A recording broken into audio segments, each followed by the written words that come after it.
Vous écoutez Les cycles de Diurne, tome 1, L'elfe et le spadassin. Lu et écrit par Jérémy Domingos.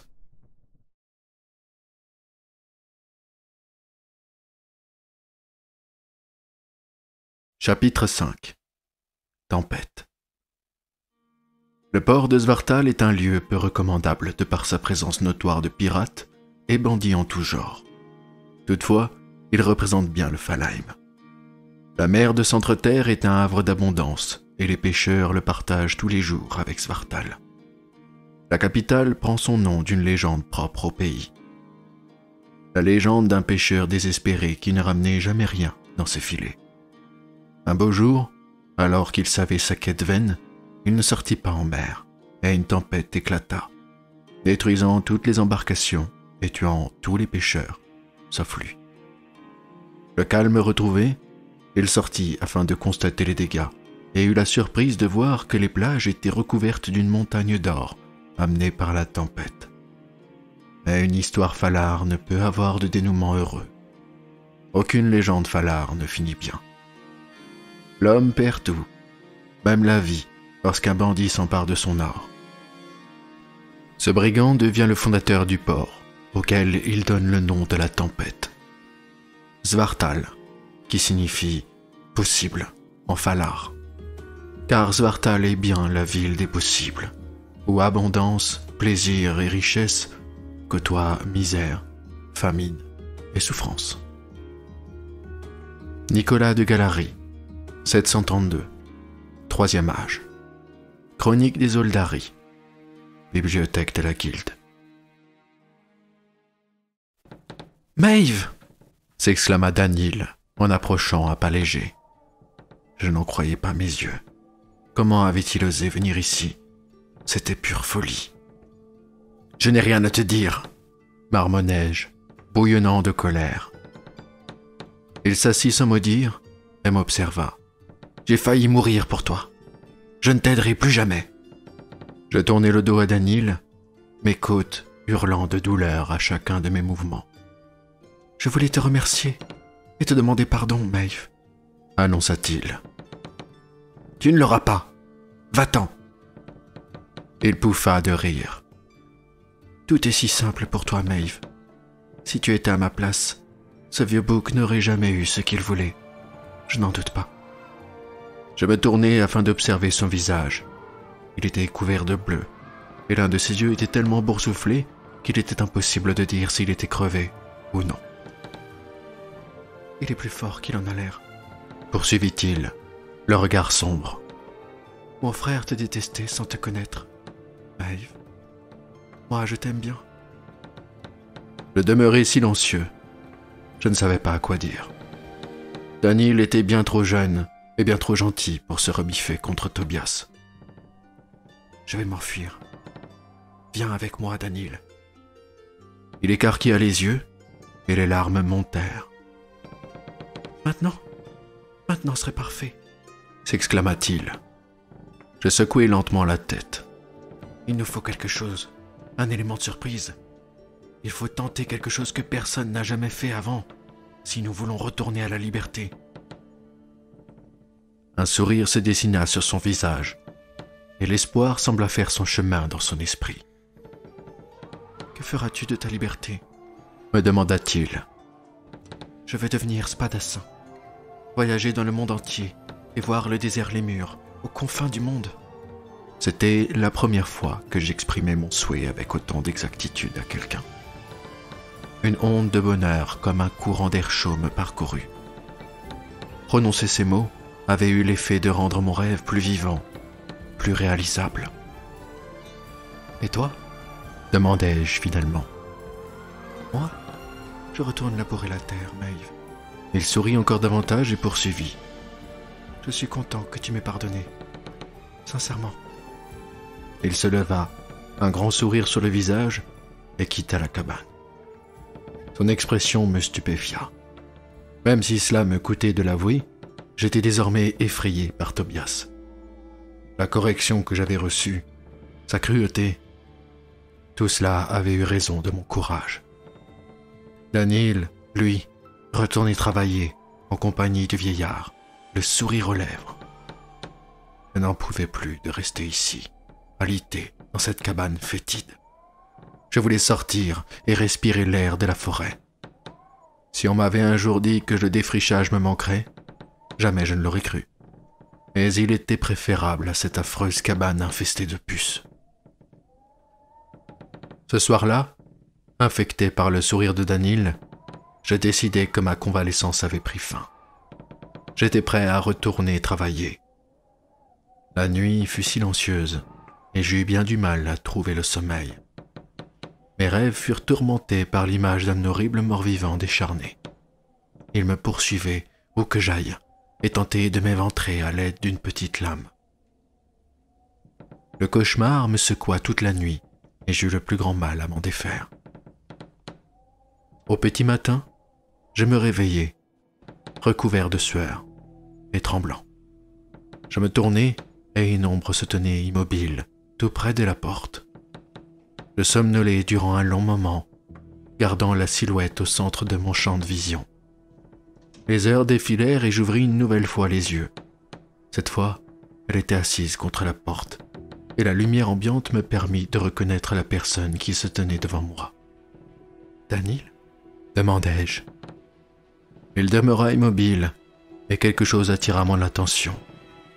Ses pieds étaient à plat sur le plancher, une position pour le moins inhabituelle. Je me levai et approchai le garçon. Sa bouche était ouverte, et son visage était un mélange de pourpre et de bleu. À l'aide de sa couverture, il avait fait un nœud autour de son cou, et mon esprit eut le plus grand mal à réaliser ce qui s'était passé. Quelqu'un s'approcha derrière moi, et je me tournai. C'était Tobias. Le vieillard me regardait, les lèvres pincées. Il avait le regard de l'enfant qui venait de faire une bêtise et qui simulait la repentance. La rage monta en moi, en même temps que la salive dans ma bouche. J'avais envie de tuer ce vieux bouc. J'avais envie de pulvériser son crâne contre le sol de la cabane. Les tremblements m'envahirent et la cruauté se déversa en moi comme un torrent irrépressible. Je ne pouvais plus rester ici. Je ne pouvais plus laisser vivre ce serpent. C'est à ce moment que j'imaginai mon plan. Le plan qui allait me permettre de m'enfuir. Le plan qui allait me donner la tête de ce vieux bouc répugnant. Le temps guérit les blessures de mon corps, mais mon esprit, lui, ne s'en remit jamais. Je ne pouvais plus regarder Tobias dans les yeux. J'avais trop peur qu'il comprenne. Je voulais que sa surprise soit complète. Lorsque je repense à ces années, la honte m'envahit. Je n'étais qu'une coquille vide et fragile. La vie d'esclave commençait à enfoncer ses longues griffes de plus en plus profondément dans ma chair, ainsi que dans mon esprit. J'étais mu par les désirs de vengeance. Mon cœur noircissait au fur et à mesure des jours. Le temps jouait contre moi. Mon 12e anniversaire s'approchait et je n'étais qu'à un peu plus d'une année d'avoir mon stigma. Quel divin allait marquer un enfant esclave? Les 13 premières années de notre existence étaient déterminantes pour le reste de notre vie, et je ne pouvais rester ici davantage. La morte saison s'était déjà bien installée, et une pensée devenue obsession s'était emparée de moi. Tuer Tobias et fuir cet endroit de malheur. Je naviguais d'une tâche à une autre, l'esprit embrumé par l'excitation. M'échapper de ces lieux s'était changé en idée fixe. Chaque barrière, chaque garde était devenue un défi à relever, et je peaufinais mon plan dans ses moindres détails. Tout ce qui me manquait était un élément de surprise. J'étais une nouvelle fois à un tournant de mon existence, un chemin de croix. La tempête menaçait, et le ciel était couvert d'une épaisse couche de nuages blancs, sans forme, annonciateur d'un blizzard meurtrier. Le soleil était dissimulé derrière la voûte grise et cotonneuse. Le jour était baigné dans une étrange lumière. Tous les esclaves étaient affairés au ramassage de bois afin de survivre aux rudes températures qui s'annonçaient. C'était pour moi une rare chance de quitter les champs et de voir le reste du village. Je cherchais une arme, peu importe laquelle. Mon regard passait partout où il le pouvait. Il me fallait un objet pointu, une arme en mesure de me donner l'avantage sur ce maudit vieillard. Alors que je contournais une imposante hutte en bois afin de déposer ma livraison, je tombais sur une conversation animée. 2 femmes d'âge mûr se perdaient en potin. C'étaient les 2 femmes avec lesquelles j'avais voyagé. Leur rôle ici n'était pas clair à mon esprit d'enfant. D'après elles, un squelette rôdait dans la forêt la nuit. Je lâchai mon chargement de bûches et l'une d'entre elles se fendit tout près de mon pied, tandis que je songeais à cette nouvelle. Un haut-le-cœur m'étouffa. L'espace d'un instant, une pensée épouvantable me traversa l'esprit, mais elle disparut presque immédiatement. Je restai un moment accroupi, les mains devant la bouche, et après quelques instants, je pris une longue respiration afin de me calmer. L'air de plus en plus froid commençait à se faufiler entre les bâtisses et faisait plier la cime des arbres.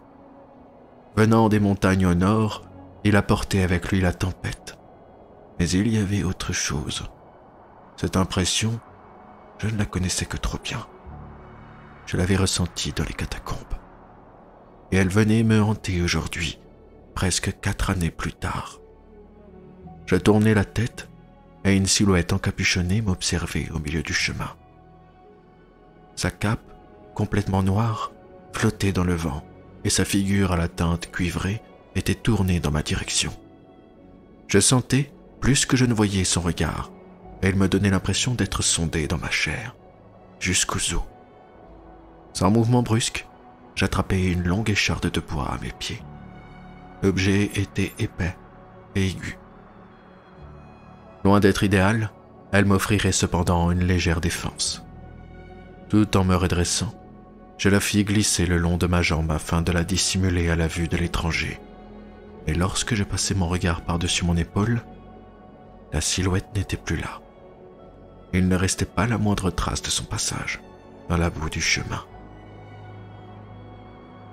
J'écartai cet événement de mon esprit et passai le reste de mon après-midi à livrer le bois au village. La dernière livraison fut la nôtre. Ce soir, exceptionnellement, il nous fut permis de faire un feu dans l'âtre de notre cabane. Tout le monde se préparait à sa manière à faire face à la tempête. Lorsque j'entrai dans le quartier des esclaves, j'observai le visage des hommes, et leur expression était teintée d'étrangeté. J'avançai entre les esclaves et allai m'asseoir près du feu. Je lisais sur leur visage que quelque chose les tracassait. Mon mal-être m'avait suivi toute la journée, mais ici, il était devenu bien plus pesant. J'étouffais littéralement, et mon cœur ne trouvait aucun repos. Je tendis l'oreille aux discussions autour de moi, et l'un des hommes parlait des monstres de la nuit. Un en particulier, le drogueur. Selon eux, c'était un temps à se faire enlever et massacrer par un mort-vivant. Tous autour de moi m'observaient étrangement, et le malaise me gagna. Ai-je été si peu discret? Savent-ils? Non, impossible. Je ne l'ai révélé à personne, hormis Danil. Et il a emmené mon secret avec lui en oblivion. Songeais-je. Tous les esclaves fuyaient toujours en direction du sud, de l'est ou de l'ouest, mais jamais du nord. Pourquoi? Car il n'y avait rien au nord, hormis toujours plus de forêts, et qu'un esclave en fuite désirait trouver protection et abri en priorité. J'allais donc prendre plein nord, en suivant les ruines, au milieu de la forêt. Le temps de réfléchir à mon plan, l'ensemble des esclaves s'était endormi, et je me levai pour me rendre à la porte. Le loquet était de l'autre côté, mais j'avais gardé sur moi la longue écharde de bois que j'avais ramassée durant la journée. Je glissai l'outil de fortune dans l'entrebâillement de la porte et soulevai le loquet en la poussant discrètement. Cela fait, je m'avançai à pas de loup vers la couche de Tobias. L'heure était au meurtre, et j'allais prendre un immense plaisir à massacrer cet immonde personnage. Le feu me donnait une claire visibilité sur son visage endormi. Il tourna dans son sommeil et se positionna sur le dos. La couverture se soulevait doucement, au rythme de sa respiration. Mon cœur battait à tout rompre, tandis que je préparais mon coup. J'abattis de toutes mes forces l'écharde de bois sur son estomac, et elle perça sa couverture, ses haillons, et enfin, sa chair. Il se recroquevilla et hurla de toute la force de ses poumons, tandis qu'il battait furieusement des pieds. « Crève, vieillard !» hurlai-je en appliquant la totalité de mon poids sur mon arme de fortune. L'écharde s'enfonça encore davantage, et j'eus la sensation de percer quelque chose. Tobias hurla plus fort. Tous les esclaves autour de nous se levèrent, interpellés par les cris de souffrance du vieil homme. Ils approchèrent, hagards de sommeil, et je me tournai pour leur faire face. Profitant de ce moment d'inattention, le vieillard me frappa la tempe, à l'aide d'un objet très dur. Pris de panique, je poussai les esclaves et me précipitai en direction de la porte, sans me retourner. Je sortis en trombe, et la tempête me saisit de froid. J'avançai, clopin-clopant dans la neige épaisse, et la lumière crépusculaire m'offrait encore quelque peu de visibilité. La neige me fouettait furieusement le visage, mais aucun garde n'était posté cette nuit autour du village. De la main, j'essuyai mon visage tuméfié, et à ma grande surprise, ce ne fut pas de la neige qui se décolla de mes joues, mais du sang que les assauts du vent avaient rendu gluant. Le sol était glissant, et mes appuis traîtres. Mais je devais mettre de la distance entre le village et moi. Les grands pins m'offraient par instants un bouclier contre les vents et la neige. Mon visage me brûlait, et je n'avais aucune idée de l'endroit où je me trouvais. J'observais les formes autour de moi, de peur d'y déceler un squelette furieux s'élançant pour me massacrer. J'étais terrifié, et une voix dans ma tête ne cessait de tambouriner à mon esprit que revenir à la cabane était encore une option. Je devais rejoindre les ruines au nord. Il s'agissait des vestiges d'un grand mur, jadis construit par les anciens, avant même le premier âge et avant que la forêt du Greenland n'existe. Elle était à une moitié d'heure de marche, mais rien ne jouait en ma faveur, ni le temps, ni le climat, et encore moins le terrain. J'allais pourtant aussi vite que mes jambes le permettaient. Les chaînes à mes chevilles entravaient ma course, et le son qu'elles émettaient à chacun de mes mouvements me plongeait dans un profond inconfort. J'avançais contre le vent en me frayant un chemin entre les bourrasques et les pins, si bien qu'il me sembla ne mettre que quelques instants avant d'atteindre les ruines. Je rassemblai mon courage et me mis à suivre les vestiges de la muraille. J'avançai le long des vastes pierres. Tout commençait à se recouvrir d'une épaisse croûte neigeuse, et l'environnement reflétait le peu de lumière environnante. Tant que mes yeux pouvaient encore voir, tant que mes jambes pouvaient me porter, je devais continuer à avancer. J'avais perdu le fil du temps. À ma connaissance, j'étais allé plus loin qu'aucun esclave en fuite. Je pouvais profiter de la tempête, miser sur le blizzard et quitter ce maudit endroit à jamais. Quel bonheur! Sale bâtard! Je vais t'écraser ta misérable petite tête! C'était la voix de Tobias, traversant la bise. Ce vieillard était bien plus solide qu'il n'y paraissait. Je me tournai en direction de la muraille et me jetai en direction d'un espace entre deux gigantesques pierres. J'escaladai la paroi le plus vite possible et pénétrai l'interstice. Il était à peine assez grand pour moi, mais je m'y faufilai et attendis. J'avais les os gelés et ma gorge me brûlait affreusement. J'entendis des pas dans la neige s'arrêter juste devant ma cachette. « Je vais t'attraper, je le jure, et par Grimm nous irons tous les deux en oblivion. » hurla le vieil homme, la voix tremblante de douleur. L'interstice entre les pierres commençait à se réchauffer lentement, et mon esprit sombra peu à peu dans le sommeil. Je luttai quelques instants. Il fallait que je reste éveillé. Tobias pouvait me trouver à tout moment. Cependant, la fatigue me gagna, et je succombais finalement, hébété par le froid et perclus de douleur.